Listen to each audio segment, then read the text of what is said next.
Welcome back, y'all, to another episode of No Censor. I'm back here with another visuals. I'm on YouTube now, another interview. And today I got a very, very special guest with me. For this one, I'm going to let him introduce himself just straight up, bro. Just go ahead, bro. My name is Mr. Stat. Yeah, I'm a party promoter at Tulsa. Yeah. Mr. Stat, appreciate my boy for coming through. Back here with another episode, but this is the official Stack interview. Y'all wanted to hear it. I wanted to have this, and he's here to talk this shit, bro. So, back here, you ready? Yeah, I'm ready. So, my first question for you, bro, what made you become a party promoter? Honestly, it was just like people for real. Like they were forcing me to throw parties and stuff. So I started with like a mansion party in the summer of like 2018, and it blew. And then since then, yeah. Okay, so like you hop in a field that a lot of niggas don't do. Like in the DMV right now, there's not a lot of party promoters. So like, what do you feel like you bring to the table to be what's the word, to be lit in that field? I feel like with me, it was actually years of what's it called, of like behind the scenes looking at how other people did it. Okay. Like greats like Legendary Mike and Low Da Vinci and people like that, Swagville, even Des the Dude. Like you just watch from the background and see how people do things, and then you use what they use and use what you know, and you do better and bigger things. So like, what do you feel like you do to be different than them guys? I feel like I'm more entertaining, to be honest. I'm not gonna hold you. Talk your shit, talk your talk. I feel like I'm more entertaining. I feel like I built a close bond with people. Okay. And I've worked with them, and through me working with them, they saw some growth in their life. Okay. So I feel like that's the difference. I'm more hands-on with like the different party promoters that help me and stuff like that. Respect, bro. So as a party promoter, bro, I know it can come to a lot of things. Yeah. Money, flash, do whatever. Yeah. What is your favorite thing about being a party promoter? Honestly, bro. Like honestly speaking. Honestly, bro, in the beginning, I was treated like everybody else type shit. Okay. But like now as a party promoter, bro, it's a lot of attention for me. You gotta know how to handle the attention. Girls, you feel me? And girls make you do things, they influence you. So for real, my favorite part about being a party promoter was creating bonds with people and getting closer with more women, I would say. So, woman aspect. Yeah. How has your lady situation changed since becoming Stack? Like, since becoming who you are today? I mean, right now, I'm currently talking to this one girl out of Virginia. I'm going to just put it out there, like, talking to this one girl out of Virginia. I've been talking to her for years and changed now. I see a future with her. She's cool. She's met all my friends and shit. So, I see a future with her, for real. She does hair, so she is in the business field as well. Hey, if you're watching this right now, shout out to you, man. You got my man on lock. Shout out to you, though. But on a serious note, tell me something. Like, tell the people some stories. Like, all right, like you don't gotta go in detail, but take people through the daily life of Stack as a party promoter. Bro. I mean, there's some crazy stories. There's some good stories. There's some bad stories. Okay. There's some losses that people take that nobody sees. Definitely. You feel me? There's been some unfortunate situations, crazy situations. Problems with security, just a lot of situations that I could go on and on. And if you want me to give you an example of a situation, I could give you one. Give an example, bro. The wildest situation, bro, was after my friend's birth. Like my friend died like the night before. My best friend. I'm sorry to hear that, bro. Yeah, like RIP to his soul and stuff. But basically, the night after he died, we got pulled up on. Like niggas pulled up on us with sticks and all that.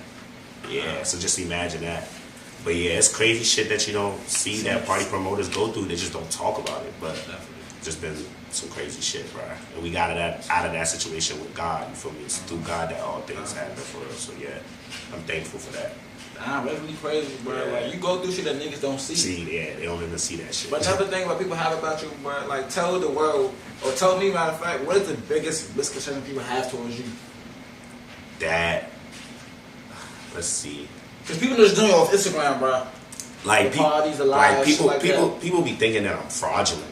Whoa, like that's a big accusation. That's a big word. People just think I'm fraudulent. Okay. I mean, I feel like it's more so because I'm African already. You feel me? They already have that biased outlook at African men being fraudulent, wanting to take their money without giving them an experience or stuff like that. But people don't know that I've tried my hardest to not be seen as a fraudulent person. Okay. Like by refunding people, doing certain things to make sure that they are satisfied at the end of the day as my customers and stuff. I feel like people have misconceptions towards you because they don't know you. Oh, that too. They don't know you. That too, bro. It be the fans, bro. Yeah, it be the fans, like, bro. People generally will go and base their feelings on you off Instagram. Bro, it's so many things I can say because it's not just me. Like, it's other people in the DMV that are seen as this way. For example, like my name Gucci, like Tosin, for example. Okay. Like a lot of girls that talk shit about him, they never met him. They never met the guy. Never met the guy. They went to his party in Atlanta. They paid for their fucking ticket to go to his party in Atlanta. You feel me? God willingly, that happens to me too. When I have my big birthday bash in Houston or some shit like that, I'm probably gonna do it here in the DMV itself. Because to be honest, I've been trying to run away from the DMV, but like sometimes you gotta understand, you gotta embrace the DMV. Definitely. You can't run away from it. But I've been trying to run away because there's more out there that we don't see. People are making thousands elsewhere with support. In the DMV, some people don't want to support you. Some people choose when to support you and when not to support you. And some people are just flat out fans of you. And they don't even know what to do. They don't know if they want to love you or hate you. Like, they confused like that. You feel me? Because, especially after the Freedom Square event, bro. Like, bro, at the Freedom Square event, if that event happened with no shooting, no nothing, bro, like, nobody could tell me nothing. Nobody could say, oh, this nigga's not the GOAT. Like, you feel me? It's just evident at that point that I did that shit. I was the only one who's ever done that shit, you know what I'm saying? Mm-hmm. But since there was a shooting and something happened, like somebody got shot, you know, I'm apologetic about that. But it's like people just switched up the next day, you feel me? Started saying crazy shit, started leaving group chats. But it's alright because at the end of the day, the people that stick with you, you gotta like hold on to them because they're gonna take you a long way. You know what I'm saying? Freedom Square. Yeah, Freedom Square. Speaking of Freedom Square, I'm trying to hold on to the topic of Freedom Square. Yeah. You take me and what happened? Like, what happened? Let's just explain Freedom Square. It started off as a dream come true. Like, you see Money Mar, like, just talking to you, like man to man on some like respect shit. Like, he respects what you're doing, like all that. We had a contract with Money Mar. Money Mar pulls up. Money Mar ended up throwing money at my event. Okay. You feel me? Like, I'm thankful for that. Okay, although some crazy shit happened, like, you know, I started seeing, I'm not gonna hold you. Like I said, it started off as a dream, and then it ended up a nightmare for real. Because I started seeing niggas with ski masks. I'm already telling the DJ, like, bro, watch out for him. I have security on ground. I'm telling them, watch out for him, and him. You feel me? And at some point, it was just like, there's too many people to watch out for. Like, too many people didn't come here for a good motive. So I was trying to end the party early, and that's when the shots were fired, of course. And then I just ran. Yeah. So, from what I was hearing, the party started off campus, correct? Yeah. It was an event, right? So, what occurred that led from the party taking from the off campus to on campus? All right, so to be honest, what's it called? If I'm being honest, what happened on campus was like a gathering of hella Towson students. Off campus, right? No. That was on campus. Okay. The off campus one was a party that I was throwing. Oh, okay. I'm not gonna hold you, bro. There was a white guy that came after that party, bro. And he said in exact words, "Pull up to Freedom Square." But I was thinking about my uncle's place as like a backup for what happened at that first party. Because there was a shooting at that first party. Okay. Like, I didn't hear the gunshots, but it was evident that there was a shooting. And that goes to the lack of security that I was trying to talk to my team about, make sure we get better at before I even throw another party, you know what I'm saying? Okay. But there was a white boy that told all of us, like, let's go to Freedom Square. And I'm like, bro, that's not a bad idea. No. So as I'm going to Freedom Square, you know, I'm posting on IG, like, yeah, I'm about to go to Freedom Square, you know, get lit, all that. Endless people are sharing this job. Endless people. I got to Freedom Square and people were following me to Freedom Square like I'm Jesus or some shit. You know what I'm saying? Like, it just, bro. And I'm not going to hold you. Freedom Square that day, that's the litest it's ever been. But we're not going to talk about the issues. Like, people need to stop with the gun violence and just keep your weapons at home. Like, this is not, people want to come out for experiences. They don't want to come out to be hearing gunshots, and it creates PTSD, and people don't want to come out no more after that. You get what I'm saying? But yeah. So my thing is, like, I feel like nobody let's say blames you for the party, but it's what happened after the party. Yeah. A lot of people claim you only take no type of accountability. I mean, I'm gonna be real to you, and like I said, like, to be honest, I don't think I owe anybody an explanation. Okay. But it's evident that since many of these people are my customers and stuff, I could give them an explanation. Sometimes you don't have to. It takes time to really understand and process a situation before you can speak about it. You don't just the next day, if I went and spoke about it, I probably would have said something ignorant. You know what I'm saying? I had to digest the situation, talk to my little sister, see what she thinks about the stuff. And then I came up with my way to speak about it. You feel me? I don't owe people a timely manner. You know what I'm saying? Like if I want to get off social media to digest the situation, that's respectable. You know what I'm saying? So you feel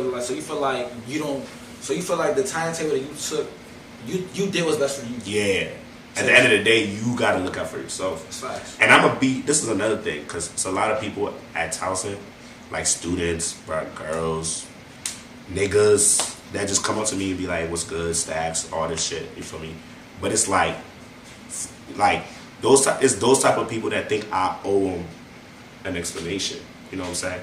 But if it was them, I wouldn't expect an explanation out of them. Respect. I feel like it's a thing, like, people think like, oh, you're in this high, pedestal of life, and you can't make a mistake, you know what I'm saying? Like, everybody makes mistakes, right? You know what I'm saying? Like, it happens, you know what I'm saying? I feel like I've been held on my mistake for a long time, you know what I'm saying? Because I never, sat down and took accountability for the situation. But that's the thing, I don't owe anybody accountability, if you get what I'm saying. Because at the end of the day, if I leave this earth, who do I have for myself? Nobody else. Think about it. I think that's a perspective that people didn't think. And that's another thing. I'm not going to hold you before. Like, the young me will always try to give people what they want. Give people the response they want. Give people what they want to hear. Fake, like, this is how I feel. You feel me? To make people happy. Now the new me doesn't give a fuck about making people happy. It's myself, you feel me? As you get older, you gotta worry about yourself before other people. Yeah. So let's go. So take me back. During the whole situation, from the beginning to the end of everything, what is one part that you regret or wish you did different? I'm not gonna lie to you. I felt like the whole situation, you did not handle it perfectly. I remember I said hell no. I didn't handle that situation perfectly. I thought that I had enough security. If I could go back in time, I would make sure that that place was amplified with security. Okay. Meaning checking people from the time they touch down, they get checked, patted down, all that. Because I just started seeing too many shiesty people towards the end. It wasn't even towards the beginning. Towards the beginning, everybody was smiles, all that. Money was getting thrown, all that. It was towards the end I started seeing the shiestiness. You know what I'm saying? People started arguing with the rapper that's coming to the joint. You know what I'm saying? Like, that's wild.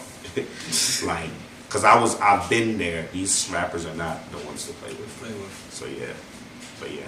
So in response to everybody on Instagram, like, I know you've seen the little flyer they made of you once it posted and everything. So like it's also like that joke was hilarious. But what is your response to people that still look at you as the scammer nigga, the fraudulent nigga, the nigga that had the party on campus that got shot at, the nigga that can't take accountability? Like, what is your response to niggas out there? I mean, it's just like, you gotta get to know me for who I am. You know what I'm saying? I feel like a lot of people who know me for who I am, they know, like, they could come and talk to me about it, and I could give them the response. A lot of people have talked to me about it, and the response that they got, they were satisfied with it. And some of them are still, like, I didn't lose friends from that situation. To be honest, I felt like I received a lot of fake text messages. What do you mean by that? Like for example, like, exes texting me talking about something. They would be like, what's it called? They'd be like, oh, Stack, I don't think they're very happy with you. Like, my exes and shit. Trying to be funny and shit. Like, you know what I'm saying? Not trying to be genuine. But it's like, I feel like if you want to have a conversation about what happened, you have a conversation about it with me. You don't have it within your group chats and try to find, like, who I am. Like, you don't know me. Half of these people don't know me. Like, that's why I can say stack all day. Nobody will ever know who I am, fool, because you don't know who I am. at the end of the day. So and I feel like that's the issue. That's really the people issue. go off what they see off Instagram. So I want you to be here and tell the people, bro, who is that, bro? Like besides the party promotion, bro, besides the lives, the parties, who are you as an individual? All right, as an individual, right now, I'm a college student. You know, I'm about to graduate soon. I love my parents. I've put in work for where I am today. So I don't really care what people think anymore. You know, it's more about my parents, my mom, my dad, my little sister. You feel me? And things that I would tell my little sister to do, so she doesn't make the same mistakes I do. Like it's bigger things than that. I don't really care about what people think anymore. Because when people see me like walking, they still try to get my attention. I don't even know who they are. You know what I'm saying? So it's like I look bigger than everything. It was more of like a stepping stone in me growing as a man. But in the field you in, I feel like the field that you're in, you have to make the people happy, bro. Like you throwing parties, bro. Like, bro, like if they don't fuck with you, they won't come to their party. So we don't feel this good situation, bro. I feel like I'm not gonna lie to you, your reputation took a blow. Yeah, a little bit. What are you doing to bounce back from that blow? Or to fix that blow? Honestly, I started a project. Like I'm doing the diaspora project. Okay. I'm more so being hands-on with the African community because I feel like we're going downhill. So that's my way of trying to give back. The Inspire Project. Talk more about that. Basically, right now our mission is to bring a lot of Africans together. But I feel like right now we need to go back to our roots because right now I feel like we are going away from what we took a long time to build. Now we're just dressing in designer, throwing money, and we feel like that's the thing, but that's not what it's supposed to be. We have to give back to the community that doubted us the whole time. If we give back to the community that doubted us at one point, we look good, and we're doing more for our community instead of doing so much for ourselves. I feel like that's what we need to change. We do too much for ourselves. Talk more about like what is in your future? Like what's the next step, bro?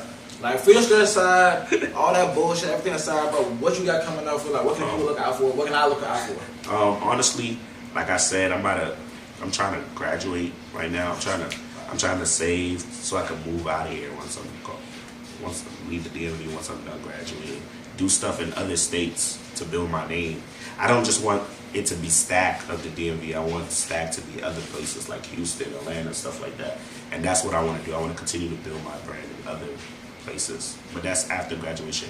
I also want to build an HHA for myself, which is like a home health aid agency in Baltimore.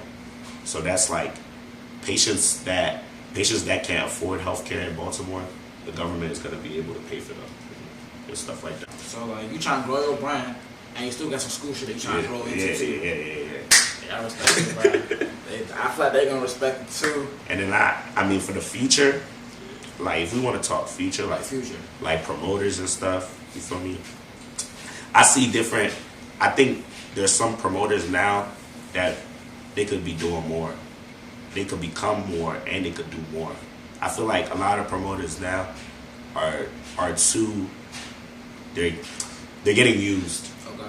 I'm gonna keep it a buck to you. They're getting fucking used from top to bottom. I feel like some promoters need to focus on themselves and their brand and grow their brand and not get used as much. Like honestly, like a lot of them are getting used to no avail.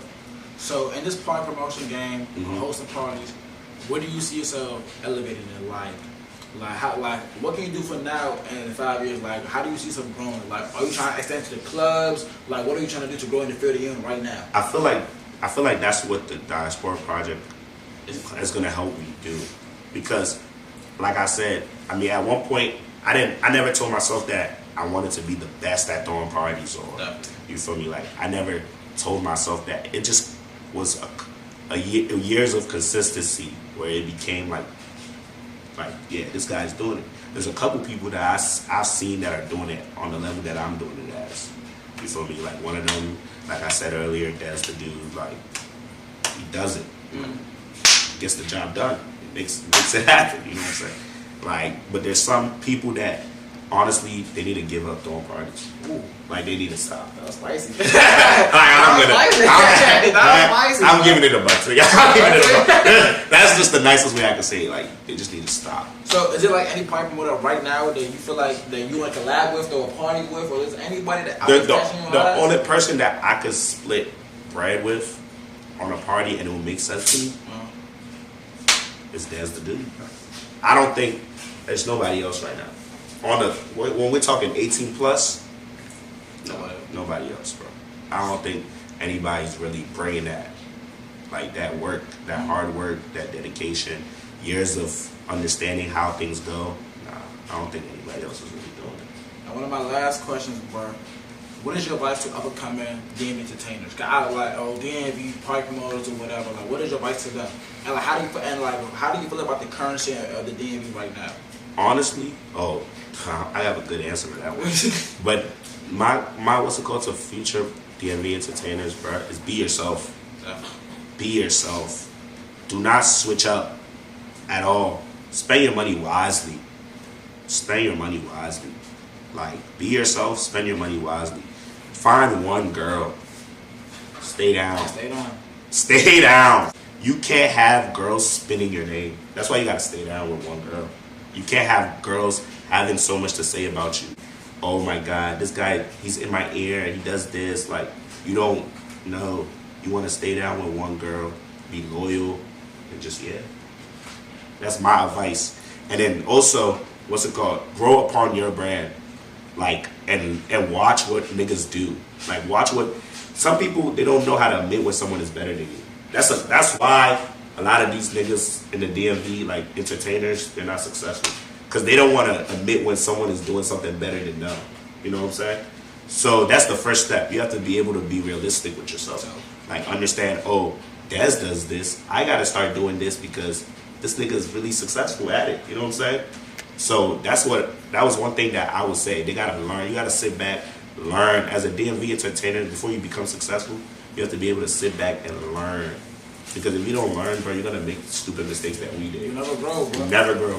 And then for, like, honestly, a lot of DMV entertainers now, I feel like it's forced. I feel like a lot of them are forcing shit. And a lot of niggas now, I feel like we've put them on and they're just going downhill by themselves. So, yeah. That was hot. I'm just being real. A lot of niggas, bro, I feel like we've put them on and they just picked the wrong route and they're just going with that route. Or they're just forcing it. Or they're just not listening. And it's just not going to lead to more success. So, like, what can you do to, like, make sure that they don't pick the wrong route, bro? And that's the thing. I've tried. I've tried, man. Like, text messages, I've tried, bro. But it's just like, you just gotta go. If someone can't relate to the same level as you, you gotta just leave them behind. Closing remarks. Is there anything else you want to say to people? Anything you want to get off your chest? Like, this is time for you to talk your shit, bro. Clear your name, bro. Have at it, bro. I'm just saying, like, I feel like through my time throwing 18 plus parties, bro, we've had a blast, bro. Different, like, you go on my Instagram, you go through, like, the stories, the different events that I've had, bro. We've had some great times, bro. Some times that I would never forget. I mean, I'm about to stop throwing 18 plus parties soon, actually. I'm about to start going to the club scene and just be doing club parties. But yeah, it's just gonna be like the special 18 plus parties that I'm gonna throw, like Tiger Fest and shit like that.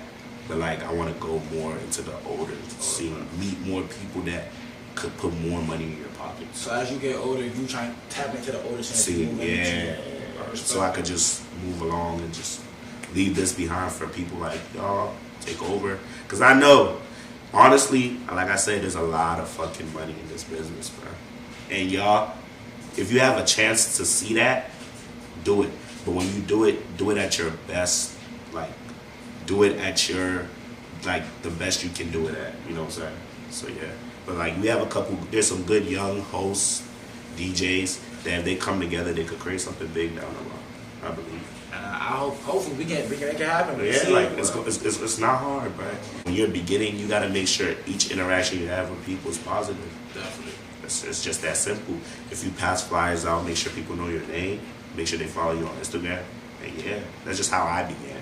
Well, y'all, another episode of Censor. Thank you for Mr. Stack for coming through, talking his talk, bro. Can't up his name, bro. Talking his shit, bro. So y'all stay tuned for the next episode, bro. I'm out this young piece. Too much love.